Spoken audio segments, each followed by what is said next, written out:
Oke, kita lanjut ya ke soal nomor 11. Untuk soal nomor 11, sebanyak 8 gram senyawa non-elektrolit. Oke, berarti ini masanya ya. G-nya 8 gram. Non-elektrolit berarti I-nya sama dengan 1. Dilarutkan dalam 250 ml air. Ini adalah V-nya. Larutan yang terbentuk mendidih alias TBL-nya berarti ya. TBL. Oke, untuk di sini adalah KB ya, bukan bukan KD, tapi KB. Pada tekanan 1 atmosfer. Jika diketahui KB air seperti ini, oke, massa molekul relatif. Jawabannya berapa nih? Oke, ya udah, easy kok ya. Kita gunakan rumus delta TB sama dengan G per MR dikali 1000 per P dalam satuan gram dikali dengan I dikali dengan KB. Nah, di mana untuk delta TB-nya pakai TBL sama dengan TB0 ditambah delta TB. 100,26 sama dengan 100 ditambah delta TB. Berarti delta TB-nya adalah 0,26 derajat Celcius. Kita masukin ke sini. Tapi di sini ada yang missing. Apanya coba? Ya, P-nya. Nah, kita kaitkan dengan rho sama dengan massa per volume. Nah, 1 sama dengan massa per 250. Berarti massanya adalah 250 gram. Ya udah, masukin nih ke sini balik. Jadinya 0,26 sama dengan G-nya 8 per MR dikali dengan 1000 per 250 dikali I-nya 1 kali KB-nya 0,52. Nah, ini kan sama-sama saling mencoret ya. Nah, ini 1, ini 4. Berarti 0,26 sama dengan 8 ya. 8 dikali 4, 8 kali 4 kali 0,52 itu jawabannya adalah 16,64. 16,64 per MR. Berarti MR-nya sama dengan 16,64 per 0,26. Berarti MR-nya kita dapat sama-sama dibagi 0,26. Jawabannya adalah 64 gram per mol ya. 64 gram per mol. So, the answer is D. Okay? Next, continue. Oke, lanjut ya ke soal nomor 12. Nah, mungkin kenapa nih nomor 12 nggak nyambung sama nomor 11 sekaligus? Karena nomor 12-nya panjang ya, berupa bentuk tabel. Berikut data titik beku ya, atau mungkin kita bisa bilang ini TF ya.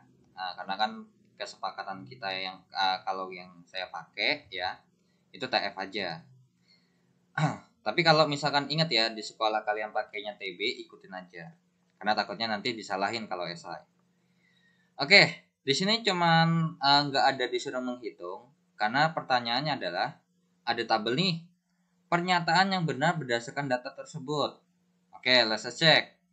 Titik beku larutan elektrolit lebih tinggi daripada larutan non-elektrolit. Nah, kita cek dulu. Ini bahas elektrolit dan non-elektrolit. Nah, ini non-elektrolit nih. Siapa si gula kan non-elektrolit. Terus ini juga non-elektrolit. Ini termasuk elektrolit. Ini pun juga. Nah, kalau kita perhatikan, apakah ya titik beku larutan elektrolit lebih tinggi daripada larutan non-elektrolit? Jelas salah. Kenapa? Karena ada kalanya sama. Jadi nggak pasti gitu ya. Karena kan kalau kalian perhatikan juga tergantung juga dengan besar konsentrasinya juga ya kan. Besar yang terlarut seperti itu ya. Besar yang terlarut dalam pelarutnya. Begitu, dan dicampur dengan elektrolit dan non-elektrolit gitu. Pada konsentrasi yang sama, titik beku larutan elektrolit lebih rendah daripada larutan non-elektrolit. Oke, kita cek dulu. Pada konsentrasi yang sama, kita bahas konsentrasi yang sama nih. Berarti kita bahas adalah yang ini nih. ini dengan ini ya. Di sini titik bekunya ternyata dengan konsentrasi yang sama, ternyata titik beku larutan elektrolit itu lebih rendah ya, lebih rendah. Betul ya. Ingat ya, kalau minus 0,186 dengan minus 0,372 itu ini lebih rendah. Nah, jadi ternyata kalau kita bandingkan dengan elektrolit dan non elektrolit ya, yang kita bahas kan elektrolit sama non elektrolit ya, bukan sesama elektrolitnya. Kalau non elektrolit 0,1 molal itu titik bekunya adalah minus 0,186, tapi kalau NaCl malah min 0,372 alias 2 kali lipatnya. Sedangkan untuk K2SO4 malah 3 kali lipatnya dari yang gula. Oke, berarti ini benar. Nah, apakah jawaban yang B? Let's check it again ya. Takutnya jawabannya ada yang double nih. Oke, yang C. Semakin besar konsentrasi zat, semakin tinggi titik beku larutan.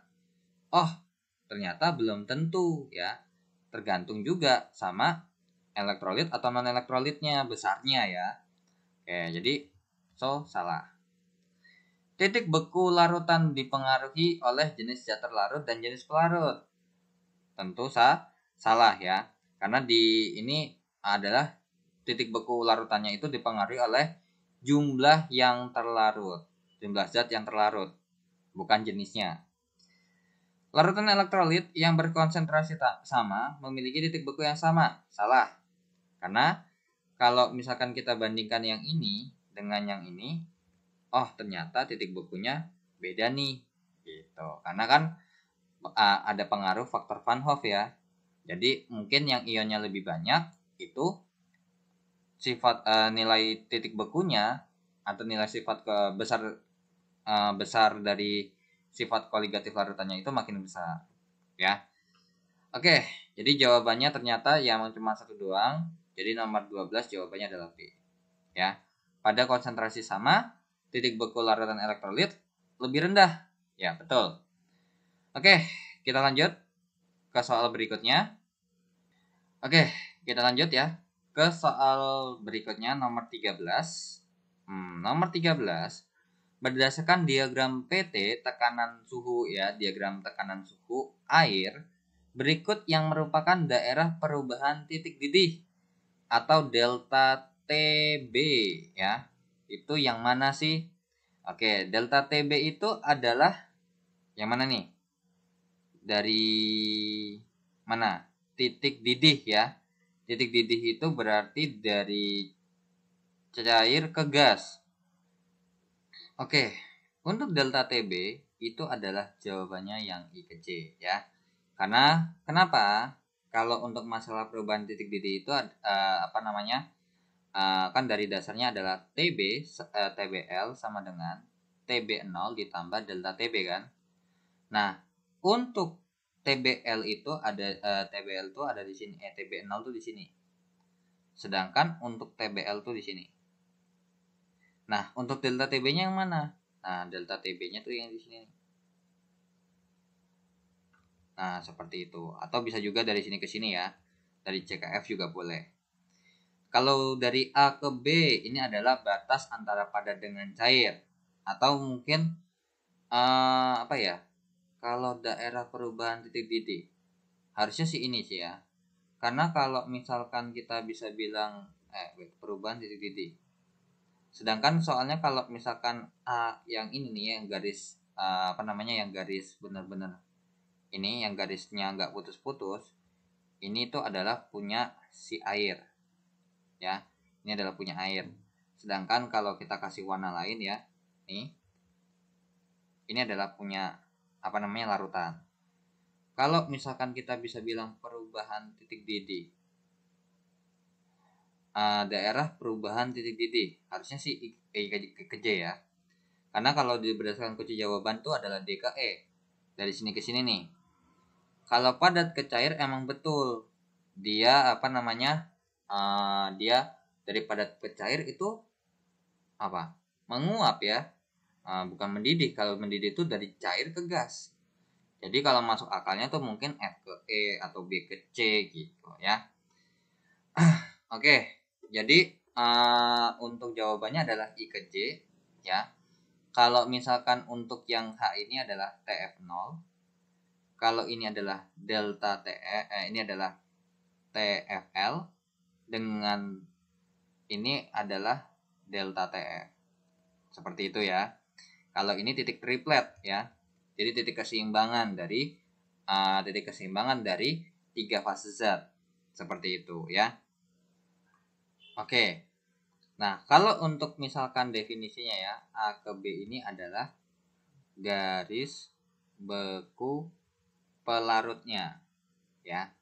Kemudian untuk D ke E adalah garis beku larutan. Kalau B ke C itu adalah garis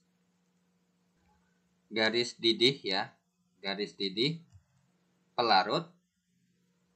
Kemudian untuk E ke F itu adalah garis didih larutan. Seperti itu ya. Nah, jadi kalau G ke H ya ini adalah delta TF. Tapi kalau I ke J adalah delta TB. So mungkin ini yang bikin jawaban mungkin lagi ngantuk ya. Jadi harusnya jawabannya D malah mirip E. Oke, kita lanjut ke soal nomor 14. Sebanyak X gram, ya nggak tahu berapa. Oke, kemudian C2H6O2, MR-nya 62 gram per mol, dilarutkan ke dalam 468 gram air dengan MR-nya 18 gram per mol, sehingga tekanan uap larutan, berarti PL-nya ya, adalah 28,62 mmHg. Kemudian untuk PN0-nya adalah 31,8 mmHg. Nilai X-nya. Nah, ingat berarti ini karena berhubung tekanan uap ada kaitannya dengan ya fraksi mol. Oke, berarti kalau misalkan kita mau mencari massa si siapa? Massa si zat terlarutnya, kalian boleh pakai XT boleh, pakai XP boleh. Oke. Dari sini aja kita pakai langsung PL ya. PL itu adalah XP dikali P0. Oke, berarti 28,62 sama dengan XP itu adalah NP per. Nah, berarti jumlah mol pelarut per jumlah mol zat terlarut ditambah dengan jumlah mol pelarutnya, ya kan? Dikali dengan 31,8. Oke, berarti ini berarti 28,62 per 31,8 sama dengan untuk untuk mol pelarutnya itu kan berarti air ya. Berarti GT per MRT yaitu adalah 468 per 18. Kalau 468 dibagi 18 itu adalah 26. Berarti kita bisa bilang 26 mol. Oke, 26 mol. Jadi di sini kita masukkan adalah 26. Per. Ini boleh dimasukin langsung aja ya. X per berapa nih? 62 ditambah 26. Oke, untuk 28,62 dibagi mungkin ini boleh kali ya kalau kita kali silang aja. Jadinya 28,62. Sebenarnya mau dibagi dulu boleh, nggak ada masalah. Karena kan ini cuma masalah matematis aja ya. X per 62 ditambah 26 sama dengan 26 kali 31,8. 26 kali 31,8 jawabannya adalah 826,8 ya. 826,8. Oke, berarti X per 62 ditambah 26 sama dengan 826,8 dibagi 28,62. So, kalau dilanjutin berarti jadinya X per 62 tambah 26 sama dengan 826,8 dibagi 28,62. Jawabannya adalah 28,88 ya. 28,89 lah kita bisa bilang ya.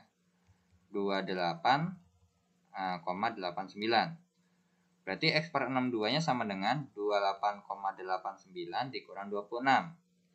Berarti X per 62-nya sama dengan 3,89. Oke, berarti X-nya sama dengan 62 dikali 3,89 sama dengan berapa tuh?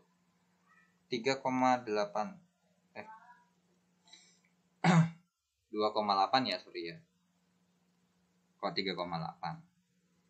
2 Artinya 62 dikali 2,89, sorry. Oke.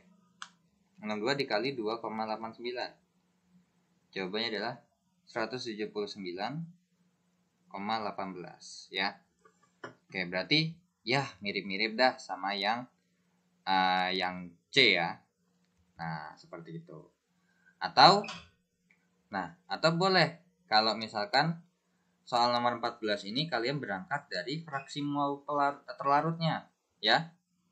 Kalau misalkan fraksi mol yang terlarutnya berarti kan ada kaitannya dengan rumus delta P sama dengan XT dikali P0. Nah, untuk delta P-nya itu kan PL sama dengan P0 dikurang delta P. Berarti 28,62 sama dengan 31,8 dikurang delta P. Berarti delta P sama dengan 31,8 dikurang 28,62. Berapa tuh delta P-nya? Oke, 3,18 ya. 3,18 jawabannya. 3,18 ATM. Barulah kita masukin ke sini. 3,18 sama dengan N terlarut per NT tambah NP dikali dengan 31,8 ya. Berarti kita bisa bilang nih 3,18 per 31,8 sama dengan ini adalah X per 62 per X per 62 ditambah dengan 26. Ini kita coret sama-sama atasnya ini sama-sama dibagi 3,18 ya. Jadi atasnya 1, bawahnya 10. So, kali silang. Jadinya berarti X per 62 ditambah 26 sama dengan 10 X per 62. Oke, berarti di sini biar gampang, sama-sama kita kali 62 ya. Jadinya berarti X ditambah 26 ya kan. 26 dikali 62 jawabannya adalah 1612. 1612 sama dengan 10X. Berarti 10X dikurang X sama dengan 1612. Berarti 1612 sama dengan 9X. So, X-nya adalah 1612 dibagi 9. Atau X-nya setara dengan 1612 dibagi 9 itu adalah 179,11 ya gram. Tuh, ternyata jawabannya mirip-mirip lah sama yang kita pakai tadi. Nah, mungkin ada pengaruh di sini. Karena kalau misalkan kalau ditulis di sini tuh sebenarnya ini jawabannya adalah 28,888. Nah, karena pembulatan makanya jawabannya agak sedikit melenceng. Oke, kita lanjut ya. Nah, jadi kalau misalkan masalah pakai cara yang mana, nggak ada masalah. Yang penting rumusnya yang dipakai jangan sampai salah. Ya, konsepnya jangan salah, matematisnya juga jangan salah. Oke, next kita lanjut ke soal berikutnya. Oke, kita lanjut ke soal nomor 15. Nomor 15, dalam 250 ml suatu larutan, berarti ini V-nya si larutan ya. V larutan itu adalah 250 ml. Katanya terdapat 24 gram zat X yang bersifat non-elektrolit. Berarti ini I-nya sama dengan 1. Jika pada temperatur 27 derajat Celcius, berarti ini T-nya, tekanan osmosisnya adalah 32,8. Itu adalah V-nya ya. Massa molekul relatif atau MR-nya berapa sih? Dengan R-nya segini.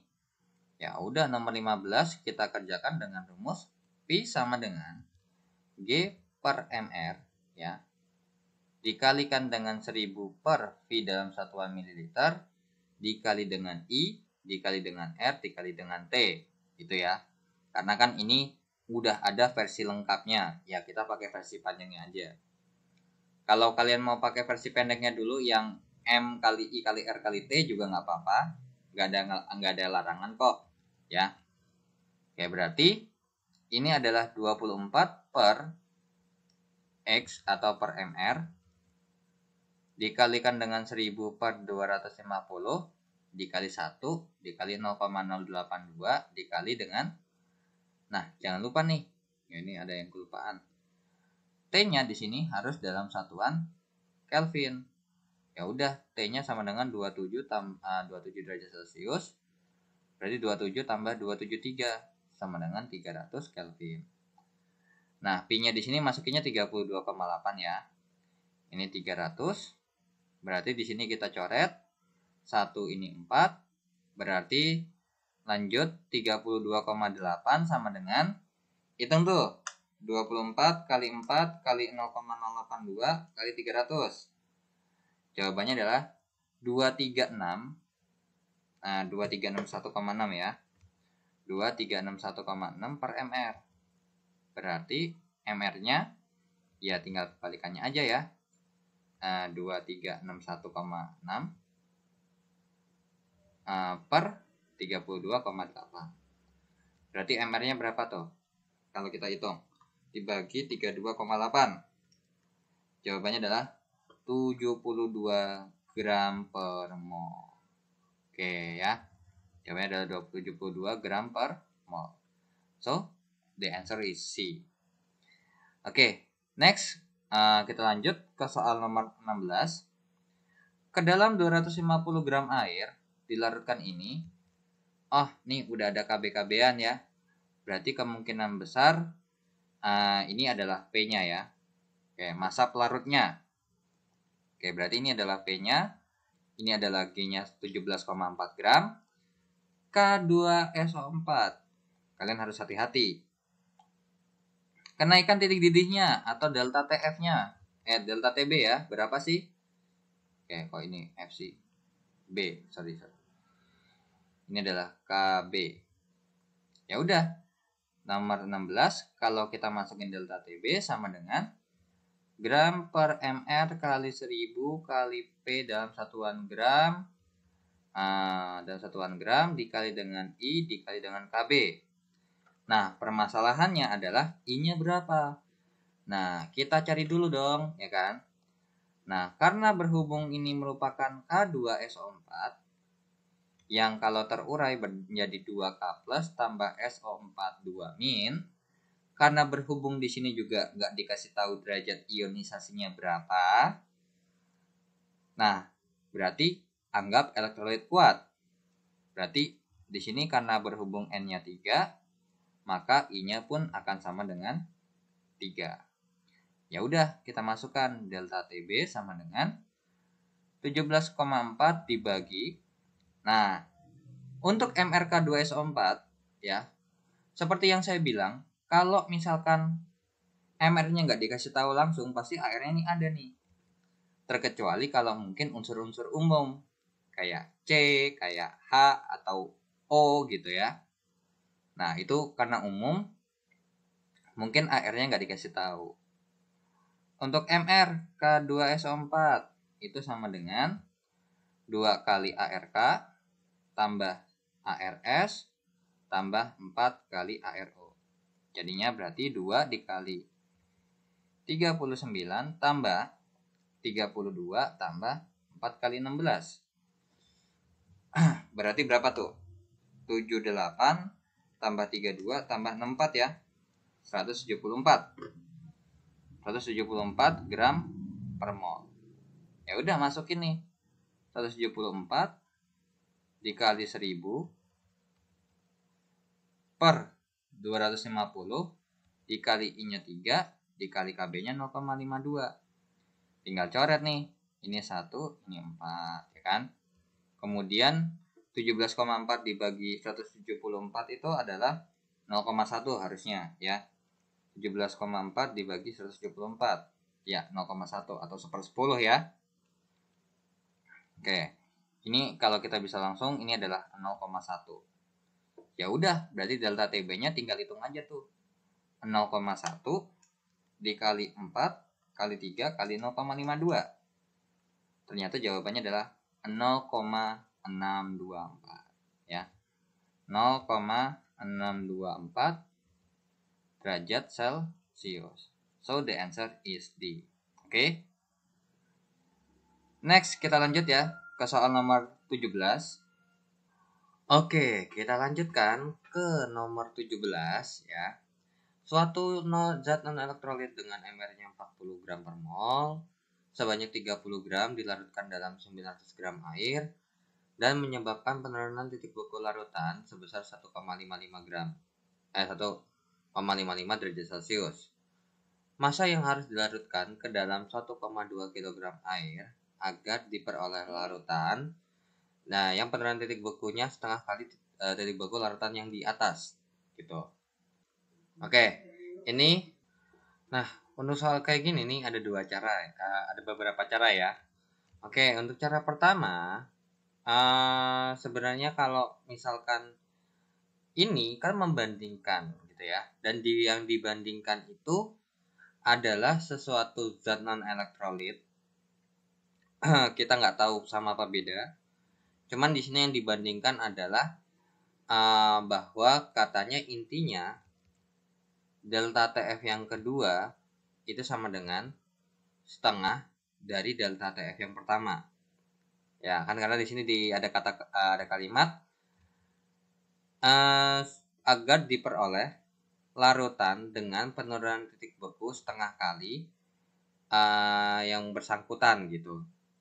Nah, yang bersangkutan yang dibahas itu siapa? Si ini ya, 1,5 derajat Celciusnya. Jadi kita bicara tentang yang 1,55 dulu, terus habis itu dimasukin ke 1,2 kg air supaya penurunan titik bekunya itu setengah kali dari yang situnya.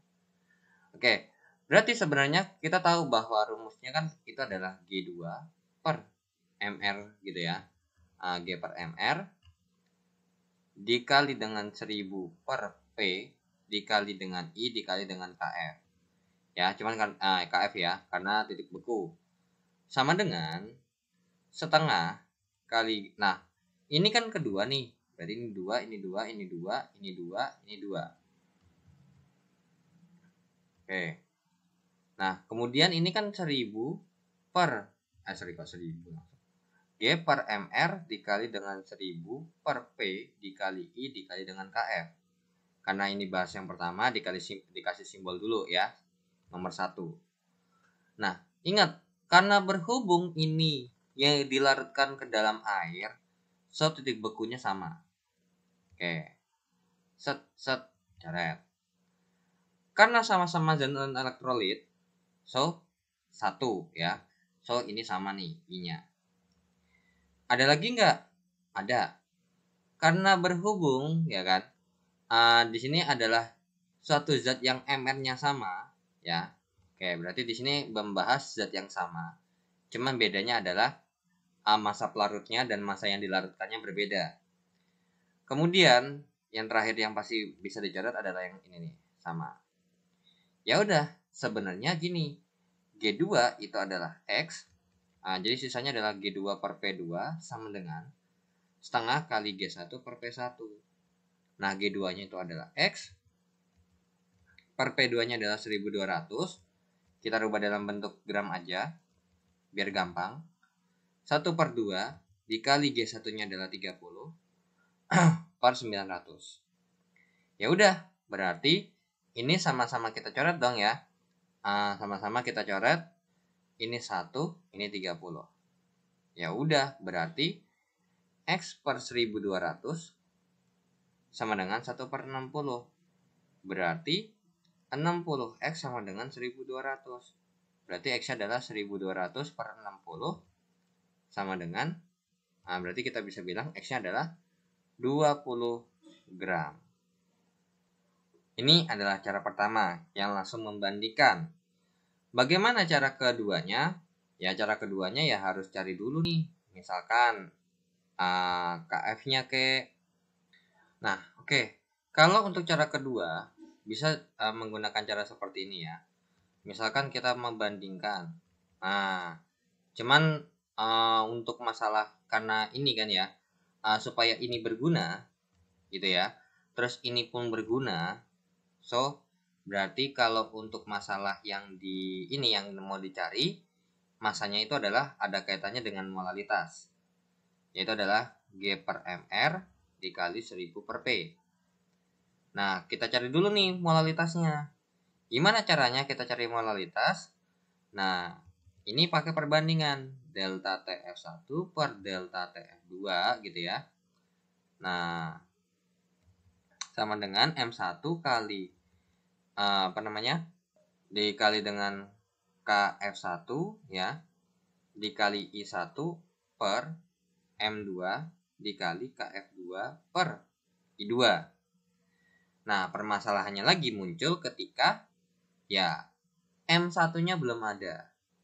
Ya udah, M1-nya sama dengan G1 per MR1 dikali dengan 1000 per P1.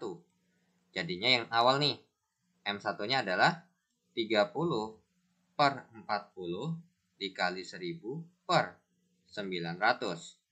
Berarti M1-nya berapa tuh? Langsung aja pakai kalkulator aja ya. 30 kali 1000 dibagi dengan 40 kali 900. Jawabannya adalah 5 per 6 atau 0,833. 0,833 ya. 0,833 molal. Barulah kita masukkan lagi ke sini. Nah, delta TF1-nya adalah 1,55. Nah, kemudian delta TF-nya kan setengahnya nih. Berarti setengahnya dari untuk delta TF2-nya sama dengan setengah dari 1,55 adalah 0,755 gitu ya. Sorry, coba 1,55 bagi 2. Sorry, 0,775 ya. 0,775. Ya udah, masukin ini 0,775 sama dengan 0,833. Nah, ini kan coret ya, karena berhubung sama, sehingga bisa kita coret. Berarti tinggal per M2. Jadi di sini yang dibahas adalah M2 ya. Jadi ini M2, G2, MR2, ini P2. Ya udah, berarti ini bisa dicoret ya. Sama ini 1, ini 2. Sehingga jadinya berarti 2 dikali M2 sama dengan 0,833. Berarti M2-nya adalah 0,833 dibagi 2. Berapa tuh M2-nya? 0,833 ya. 0,833 dibagi 2 adalah 0,4165 molal. Barulah masukkan lagi ke sini sehingga 0,4165 sama dengan G-nya adalah 30. X per 40 kali 1000 per 1200. Nah, tinggal dicoret lah, ya kan? Ini sama-sama dibagi berapa ini? Ini coret dulu. Nolnya 2 biji. Ini pun juga langsung ya. Berarti 0,4165 sama dengan X per 48. Berarti X-nya adalah 0,4165 dikali 48. Oke, let's check. 0,4165 dikali 48. Jawabannya adalah 19,992. Ya, 19,992 gram atau X-nya mendekati ya jawabannya 20 gram gitu ya. Jadi kalau misalkan membandingkan itu langsung pakai cara yang pertama aja juga boleh ya. Jadi begini ya, jadi cara yang pertama boleh, cara yang kedua juga boleh. Toh jawabannya ternyata sama. Jawabannya sama-sama 20 gram. Jadi jawabannya adalah yang E. Oke, kita lanjut ya ke soal berikutnya. Oke, kita lanjut ke soal nomor 18. Untuk nomor 18, soalnya adalah Agar air sebanyak 1 ton alias 1000 kg ya, katanya tidak membeku pada suhu minus 5 derajat Celcius, alias ini berarti TFL ya. Diketahui KF, ya ini KF air 1,86 derajat Celcius per molal dan mRNaCl-nya 58,5. Ke dalamnya harus dilarutkan garam dapur yang jumlahnya tidak boleh kurang dari berapa? Oke, berarti berapa sih ya? Ya udah, berarti ini ada hubungannya dengan ditanya adalah massa si NaCl-nya ya, atau GNaCl-nya berapa? Ya udah, masukin pakai rumus delta TF sama dengan G per mR dikali 1000 per P dikali dengan I dikalikan dengan KF. Karena berhubung ini adalah NaCl adalah larutan elektrolit, so NaCl itu akan terurai menjadi Na plus ya, tambah Cl min. Karena berhubung ini adalah elektrolit kuat, berarti ini kan N-nya 2. Berarti ya I-nya sama dengan N, sama dengan 2. Ya, setara dengan jumlah ionnya ya. Ya udah, berarti langsung aja delta TF-nya itu karena berhubung juga belum ada, cari dulu dengan rumus apa? Ya, TFL sama dengan TF0 dikurang delta TF. Minus 5 sama dengan 0 dikurang berapa? Ya, jelas banget ya delta TF-nya ya dikurang, berarti ini 5 derajat Celcius. Lanjut ke sini, 5 sama dengan X per 58,5 dikali 1000 per 1 juta ya. 1 juta. Oke, 1 juta kali 2 kali 1,86. Ya udah, berarti habis ya. Nah, sehingga jadinya 5 sama dengan X dikali ini 2 kali 1,86 itu jawabannya adalah 3,72 ya. Nah, 3,72 per ini berarti 58,5 dikali dengan 1000, 58.500. 58.500.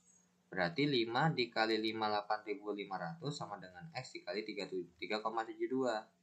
Berarti X-nya adalah 5 dikali 58.500 per 3,72. Berarti berapa tuh? Jawabannya adalah 78.629,03 gram. Tapi di sini dalam bentuk kilogram. Ya udah dibagi 1000 ya. 7829,03 per 1000. Berarti kilogram ya. Sehingga X-nya sama dengan 78,6 kilogram ya. Atau 78,63 kilogram. Jadi jawabannya adalah yang D. Nah, mungkin kalau nggak gede, biar nggak terlalu gede gimana? Bisa juga ya jadi seperti ini. Boleh. Kalau misalkan kalian mau bikin 5 sama dengan X per 58,5 dikali 1000 per 1000 dikali 2 dikali 1,86 ya. Berarti ini dicoret nih, ya kan? Sehingga berarti hasilnya adalah 5 sama dengan X dikali 3,72 per 58,5. Jadinya langsung aja ya. Ini kan 5 kali 58,5 sama dengan X dikali 3,72. So berarti X-nya itu sama dengan 5 kali 58,5 per 3,72. Jawabannya itu adalah, coba ya, 5. Oke, jawabannya adalah 78,63. Nah, karena berhubung ini dalam satuan kilogram ya, dalam satuan kilogram nih. Ini dalam satuan kilogram. Nah, ini jawabannya pun dalam satuan kilogram. Jadi bedanya di sini aja. Kalau kalian pakai 1000 kilogram, itu kalian langsung jawabannya berupa kilogram. Tuh, ternyata sama kan? Mau dirubah ke gram boleh, atau langsung ke kilogram juga nggak apa-apa. Ya, kita lanjut ke soal nomor berikutnya. Oke, ya. Kita lanjutkan ke soal nomor 19. Di antara larutan 0,01 molar berikut yang memiliki tekanan osmosis paling besar, itu yang mana sih? Oke, untuk nomor 19 ini kita kaitkan dengan rumus Pi sama dengan M dikali I dikali R dikali T. Nah, di sini kalau misalkan kita bisa bilang kalau mau ngitung, ya monggo total dihitung nih.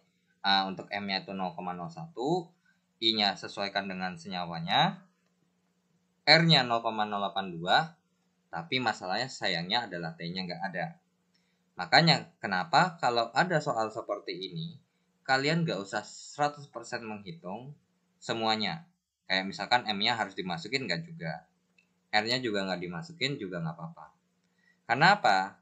Karena kalau misalkan kita banding, kita dari rumus ini, itu ternyata bisa kita ambil kesimpulan bahwa Pi itu akan sebanding dengan M, Pi itu sebanding dengan I, kemudian Pi itu sebanding dengan R, kemudian Pi itu sebanding dengan T. Nah, tetapi T di sini dianggap konstan. So, ini nggak bakal berpengaruh. R itu juga sama, konstanta gas ideal. Untuk I-nya berubah-berubah sesuai senyawanya. So, ini berpengaruh. Untuk molaritasnya dianggap sama semua, 0,01. So, dia tidak berpengaruh.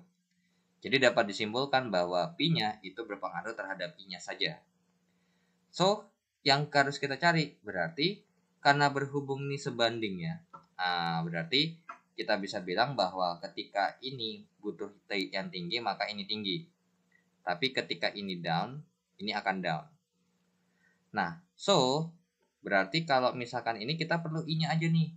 Berarti Pi kalau untuk yang A ya, berarti untuk yang NaCl itu Na plus tambah Cl min. Nah, karena di sini tidak dibahas alfa atau derajat ionisasi, so ini N-nya itu sama dengan 2. Jadi I-nya itu akan setara dengan jumlah ionnya, sama dengan 2. Kemudian untuk yang B, C12H22O11, ini adalah I-nya satu saja, karena bukan merupakan larutan elektrolit atau non-elektrolit. Yang C adalah CrNH3 4 kali Cl2 Cl. Nah, ini merupakan suatu ion kompleks atau senyawa kompleks yang terdiri dari ion kompleks, yaitu adalah CrNH3 4 kali Cl2 plus tambah Cl min. Nah, karena di sini dianggap adalah elektrolit kuat, so ini kan N-nya sama dengan 2. Berarti I-nya sama dengan 2.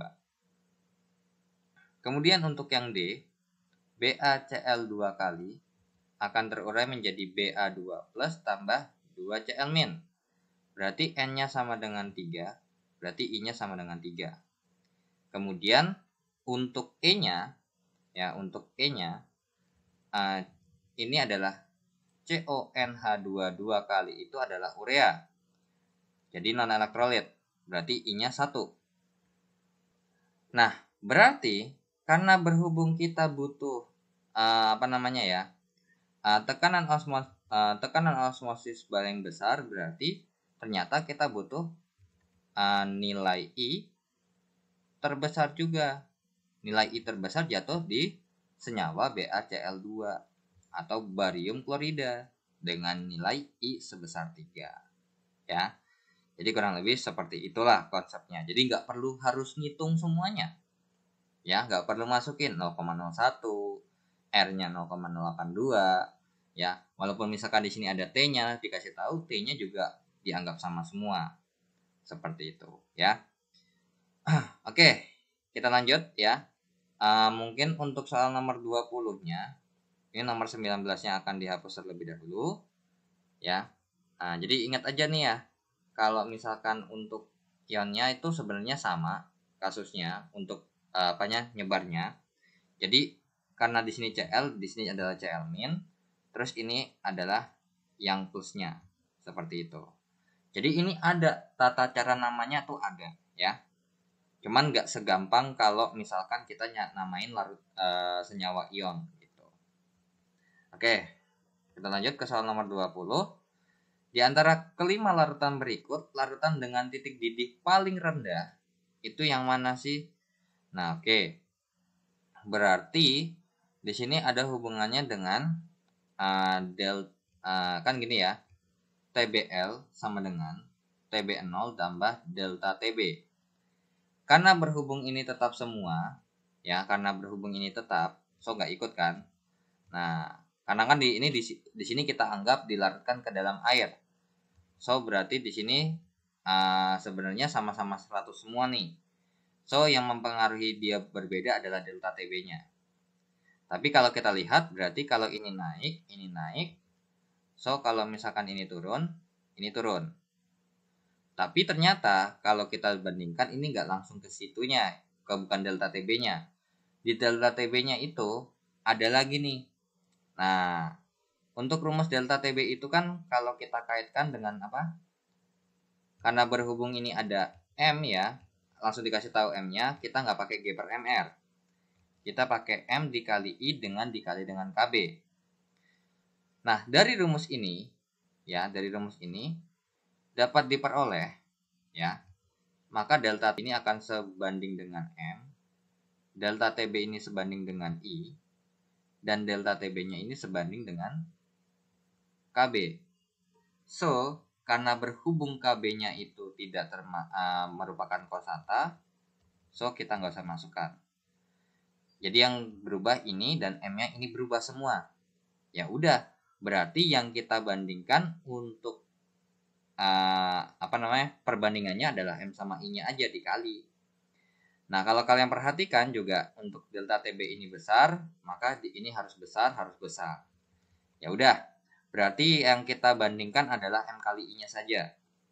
Dari yang pertama, A, C6H12O6 0,003 molal. Nah, berhubung karena larutan non-elektrolit, maka I-nya 1 ya. I-nya sama dengan 1. Berarti M kali I-nya sama dengan 0,03 dikali 1. 0,03. Kemudian yang B, Mg NO3 2 kali 0,02 molal. Nah, untuk I-nya itu adalah I-nya 3. Kenapa? Karena MgNO3 2 kali itu terurai menjadi Mg2 plus tambah 2NO3 min. Karena N-nya sama dengan 3, maka I-nya juga setara dengan N sama dengan 3. Berarti di sini M kali I-nya sama dengan 0,02 dikali 3, 0,06. Kemudian untuk C-nya adalah NaCl 0,02 molal. Ini I-nya 2 ya. Oke, untuk uraian ionnya di sini aja ya. Nah, kemudian untuk NaCl itu kan terurai menjadi Na plus tambah Cl min. Karena N-nya 2, maka I-nya setara dengan N sama dengan 2. Ya udah, berarti M dikali I-nya sama dengan 0,02 dikali 2. Jadinya 0,04. Kemudian untuk yang D. Untuk yang D, Al2SO4 3 kali 0,01 molal. Ini I-nya adalah 3L2 plus 5 ya. Nah, dapat dari mana? Karena untuk Al2SO4 3 kali itu terurai menjadi 2Al3 plus tambah 3SO4 2 min. Seperti itu ya. Jadi di sini M kali I-nya adalah 0,01 dikali 5 sama dengan 0,05 molal. Nah, lanjut ke yang E gitu ya. Nah, yang E, yang K AlSO4 2 kali 0,03 molal. Nah, untuk width. Nah, ini kurang ya. Karena N-nya 3, maka I-nya setara dengan N sama dengan 3. Nah, untuk yang ini, KALSO4 2 kali, ini akan terurai menjadi yang namanya K plus ditambah ALSO4 2 kali min. Berarti N-nya 2. Berarti I-nya sama dengan N sama dengan 2. Ya udah, M dikali I sama dengan 0,03 dikali 2 nih. Berarti 0,06. Nah, ternyata kalau kita bandingkan, karena berhubung yang diminta adalah yang paling rendah, nah titik didih paling rendah, that means berarti delta TB-nya juga terendah. Nah, delta TB-nya terendah ini bisa dicari dengan hasil M dikali I terendah juga. Mana yang terendah? 0,03. Si C6H12O6 0,03 molal ya. Jadi ingat, nggak perlu kalian hitung secara keseluruhan ya. Jadi tinggal kita apa yang perlu hitung, itulah yang dihitung aja ya. Next kita lanjut ke soal berikutnya.